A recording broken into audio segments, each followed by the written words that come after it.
Jangan dibohong kayak aku salah apa.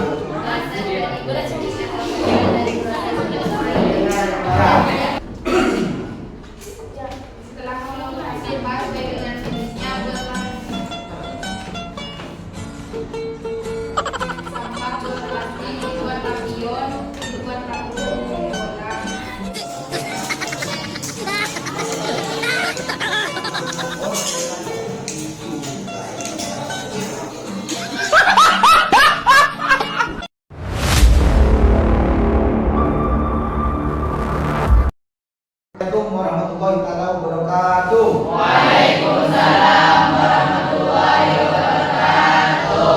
Bagaimana kabarnya hari ini anak-anak? Baik. Alhamdulillah, semoga senantiasa kita diberikan kesehatan yang walafiat. Ya. Baik. Ada yang termasuk hari ini? Ada. Oke. Sebelum kita mulai pembelajaran hari ini, mungkin saya minta ketua kelas untuk mempersiapkan diri dulu. Seperti biasanya ada. Silakan ketua kelas. Ahmad Bayi, dipimpin Mas. Siap. Sebelum kita mulai pelajaran, marilah kita baca doa terlebih dahulu. Berawal mulai.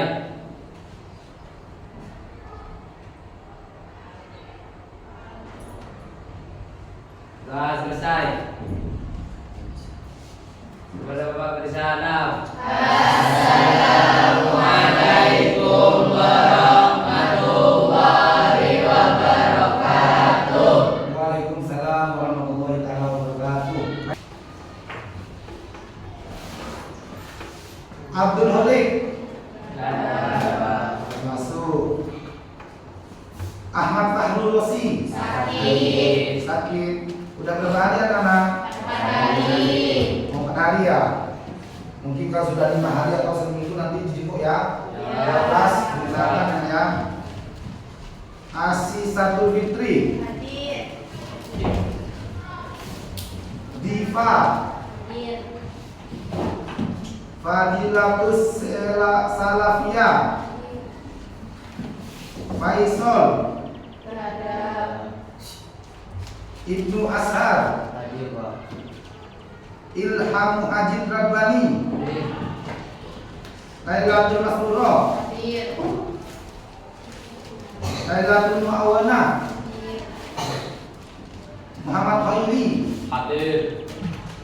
Muhammad Tedidion. Nabilatul Hasanah. Nadia. Nasrin Ilham. Naisila Octavia Hidayat.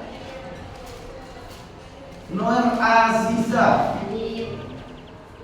Novi. Sarah Rafiana. Siti Aisyah. Sulistiana. Toyima. Bulan Ramadhani. Rifki. Ada yang belum dipanggil? Sudah ya? Baik. Seperti sebelum-sebelumnya kita sudah mempelajari tentang kimia hijau sebelumnya ya, tentang berbagai macam global warming ya. Nah, untuk hari ini kita akan mempelajari tentang bagaimana kita cara memilah limbah yang ada di dalam sekitar kita atau di sekitar kita. Kemudian kita juga akan menciptakan suatu karya di mana nanti memanfaatkan botol plastik menjadi bahan yang memiliki nilai guna. Gitu. Baik, ini yang materinya ya. Coba perhatikan.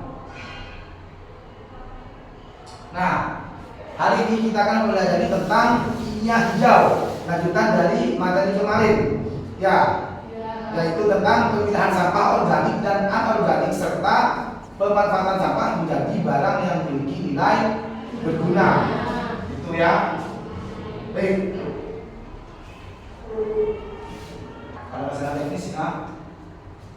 Tumpukan sampah di area Gapura Selamat Datang Kabupaten Sampang mulai menumpuk. Sejumlah warga dan pengendara mulai resah dengan aroma busuk yang ditimbulkan. Beredar tumpukan sampah berserakan di pinggiran kota Sampang yang meresahkan warga dan pengguna jalan. Tumpukan sampah ini berada tepat di bawah Gapura Selamat Datang Kabupaten Sampang di Desa Dharma Tanjung, Kecamatan Camplong, Sampang. Banyak sampah rumah tangga yang didominasi sampah plastik berserakan hingga ke tengah jalan dan kerap kali mengganggu pengendara yang melewati jalan tersebut.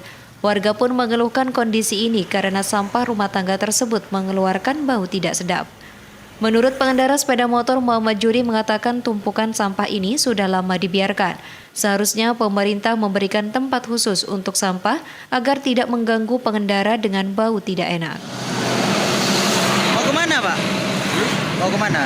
Ya mau ke Sampang ya. Terkait adanya sampah ini seperti apa, Pak?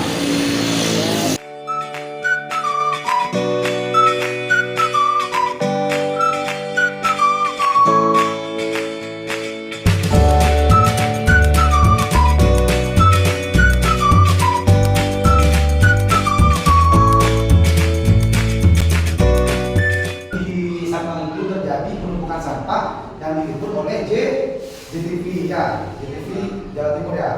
Baik, mungkin kalian ini tidak asing ya, mungkin bagi kalian ya. Saya mau menunjukkan suatu gambar apa ini? Sampah. Gambar sampah. Di mana ini? Coba perhatikan.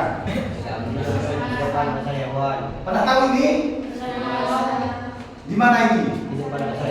Di pasar Tulisan. Di mana pasar Tulisan itu? Di sebelah sekolah kita di depan ya. Artinya kalau kita yang dari apa itu Lumanyar atau dari Terabel itu mesti melewati pasar Tulisan ya. Nah, bagaimana reaksi kalian kalau lewat sana? Bau. Apalagi? Tidak enak dipandang. Ya, dan kayak saya dong berarti. Ya. Nah, benar ya. Tempat pembuangan sampah yang ada pada pasar Tulisan Ketapang. Sementara video tadi adalah contoh yang ada di Kabupaten Sampang. Oke, lanjut ya. Nah, saya sudah punya pertanyaan buat kalian. Apa yang kalian lakukan ketika menemukan sisa bungkus makanan atau botol plastik yang ada di sekitar kalian? Apa yang akan kalian lakukan? Membuang sampah. Membuang sampahnya di mana? Apa? Misalkan ya. Membuang sampahnya di mana? Kan habis minum dibuang. Gitu. Di mana yang benar? Dibuang di tong sampah. Ya, dibuang pada tempatnya. Yang penting bukan mantan ya. Kalau mantan dibuang pada tempatnya juga. Oke, lanjut. Berapa banyak sisa bungkus makan atau botol gelas plastik yang ada pada lingkungan di sekitarmu? Seandainya kalian lihat keluar, lihatkan tidak kalian ditumpukan sampah itu? Banyak tidak? Banyak. Sehingga apa? Kita harus melakukan sesuatu agar sampah itu tidak terlalu banyak. Kemudian, apa yang dapat yang ditimbulkan bila sampah itu tidak dikelola dengan baik? Apa yang menimbulkan? Apa dampaknya? Menjadi banjir. Kemudian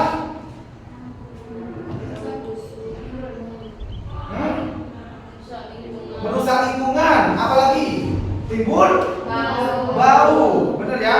Seperti yang tadi disampaikan oleh Novi dan Diva, menimbulkan bau ya. Merusak pemandangan. Kemudian yang kedua, mendatangkan bau tidak sedap. Kenapa? Karena yang kita jumpai adalah sampah. Seandainya cewek kita kan harum ya. Tapi karena ini sampah yang kita jumpai, berarti sampah itu baunya busuk. Itu ya. Jangan-jangan mantan juga busuk ya. Oke, lanjut.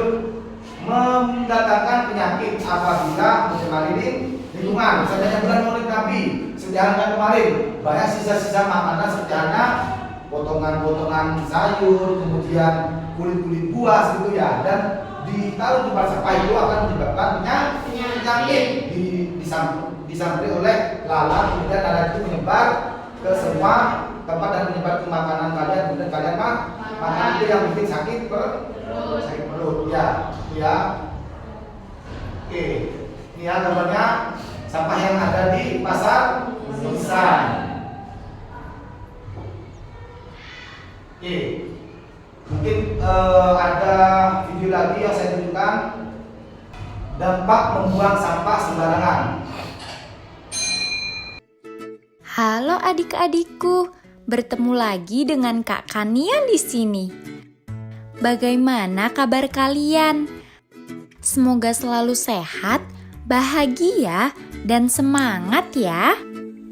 Apakah kalian selalu membuang sampah di tempat sampah? Sampah tidak bisa dipisahkan dari kehidupan sehari-hari. Sampah menjadi masalah lingkungan yang harus ditangani. Jika sampah menumpuk di satu tempat, dapat berdampak bagi masyarakat. Apa saja ya dampak tersebut? Yuk simak penjelasan kakak. Yang pertama, menimbulkan pencemaran udara. Sampah yang terus menumpuk dan berserakan dapat menimbulkan bau tidak sedap. Bau tersebut akan membuat kita merasa tidak nyaman dan dapat mengganggu aktivitas. Yang kedua, menimbulkan penyakit. Sampah organik yang terus menumpuk akan mengalami pembusukan. Sampah-sampah yang membusuk tersebut dapat menjadi tempat berkembang biaknya berbagai hewan dan bakteri. Hal ini dapat menimbulkan berbagai penyakit seperti gangguan pernafasan, gatal-gatal, demam berdarah, gangguan pencernaan, dan lain-lain. Yang ketiga, mencemari air. Sampah yang dibuang di sumber air seperti sungai, danau, atau laut akan mengakibatkan pencemaran. Air yang tercemar berwarna dan berbau. Air yang tercemar dapat membahayakan makhluk hidup. Yang keempat, menyebabkan banjir. Keberadaan sampah di saluran air seperti selokan atau sungai dapat menimbulkan banjir. Sampah yang menumpuk di saluran air menyebabkan aliran air tersumbat. Akibatnya, air sungai meluap saat terjadi hujan lebat.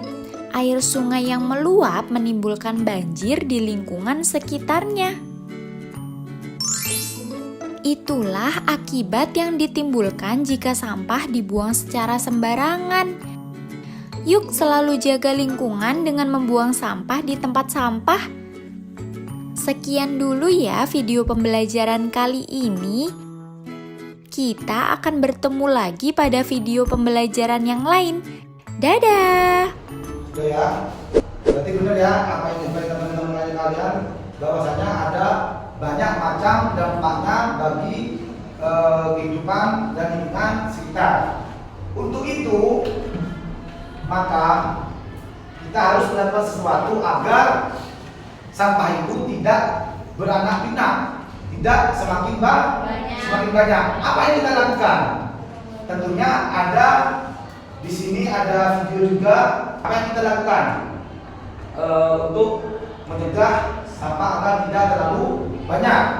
Seperti halnya mungkin waktu kalian SMP kalian mengenal istilah 3R ya. Apa itu 3R? Yang pertama yaitu tentang reduce, mengurangi sampah dengan cara mengurangi sampah atau menghemat pemakaian barang-barang yang menimbulkan sampah. Artinya apa? Kita kalau bisa pakai bahan-bahan yang bisa terurai dengan sendirinya. Contoh, misalkan kita pakai daun, karena daun itu kalau kita dibiarkan dia itu akan terurai dengan sendirinya. Maka dari itu kalau kita makan makanan, kalau bisa bungkusnya pakai bungkus daun. Apalagi daun tuh aromanya enak kan ya. Kalau nasi dibungkus daun aromanya lebih enak. Beda dengan kita dengan kertas atau menggunakan plastik, itu tidak dapat terurai. Makanya kita meminimalisir penggunaan bahan-bahan yang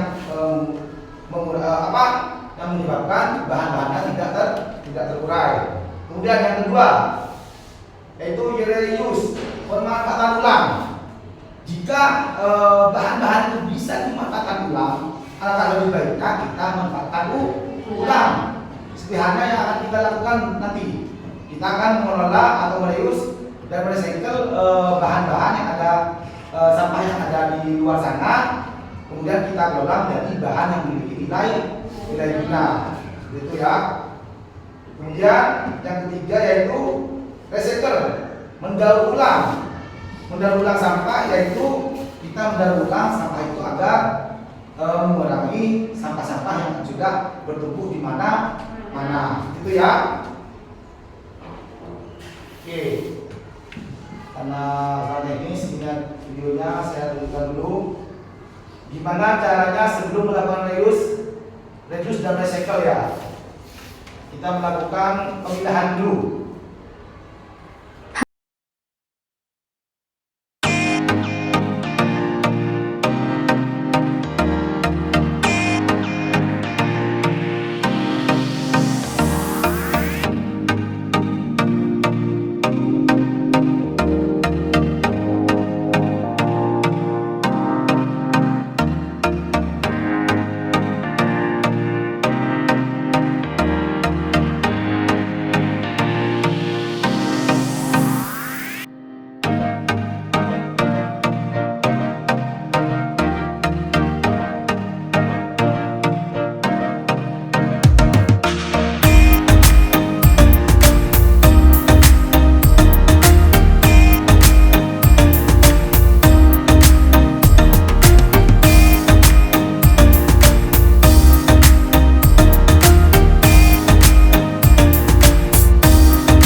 jarum suntik bekas, dan lainnya.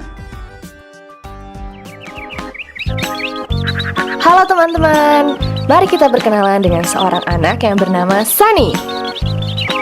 Hai Sunny. Halo. Setelah berolahraga, Sunny beristirahat di sebuah taman dan memakan bekalnya. Nah, setelah selesai makan, ayo kita buang sampahnya. Di mana ya tempat sampahnya? Aha. Bagus, kamu sudah menemukannya, Sunny? Apakah kamu bingung memilah sampahnya?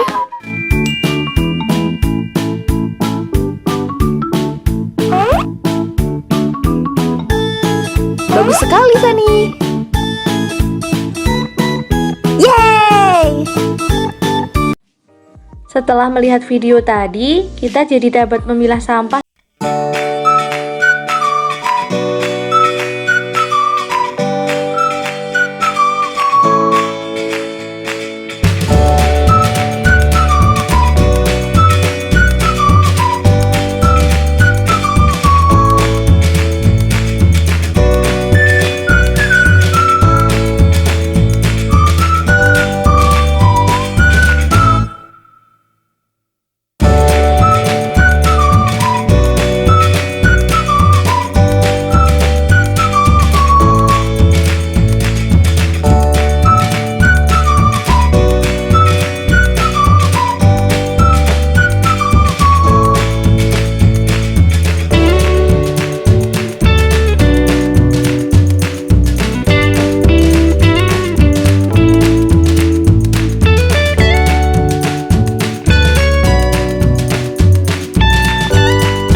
Reduce ini adalah langkah yang menjadi prioritas utama kids. Jadi, penggunaan barang yang sulit atau bahkan nggak bisa didaur ulang kembali sebaiknya dikurangi ya. Dengan begitu, timbunan sampah yang berpotensi merusak lingkungan akan berkurang. Contoh penerapan langkah ini adalah dengan membawa botol minum atau peralatan makan sendiri seperti sendok dan garpu saat bepergian sehingga bisa mengurangi sampah botol dan alat makan sekali pakai. Reuse. Reuse berarti menggunakan kembali. Langkah ini mengajak kita untuk menggunakan kembali produk yang sudah dipakai. Dengan begitu, gak banyak sampah ditimbulkan akibat produk-produk sekali pakai ini kids. Misalnya, kita menggunakan kembali bekas botol kemasan air minum sebagai pot tanaman. Atau kita gunakan bekas kaleng biskuit untuk menyimpan uang koin atau pernak-pernik lainnya. Kita juga bisa mengisi ulang botol bekas sabun mandi dengan membeli kemasan refill. Recycle. Recycle berarti mendaur ulang.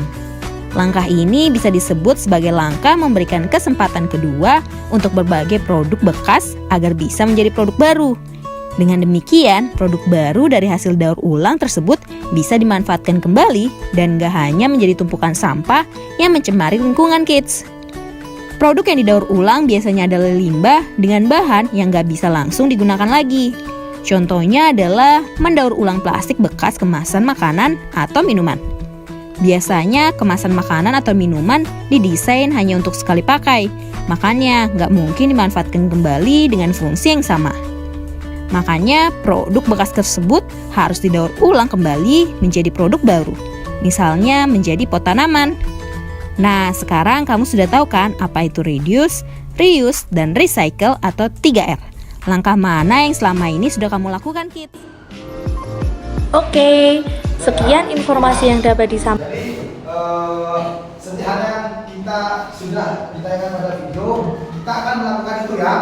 Untuk itu, kita sekarang akan bentuk kelompok.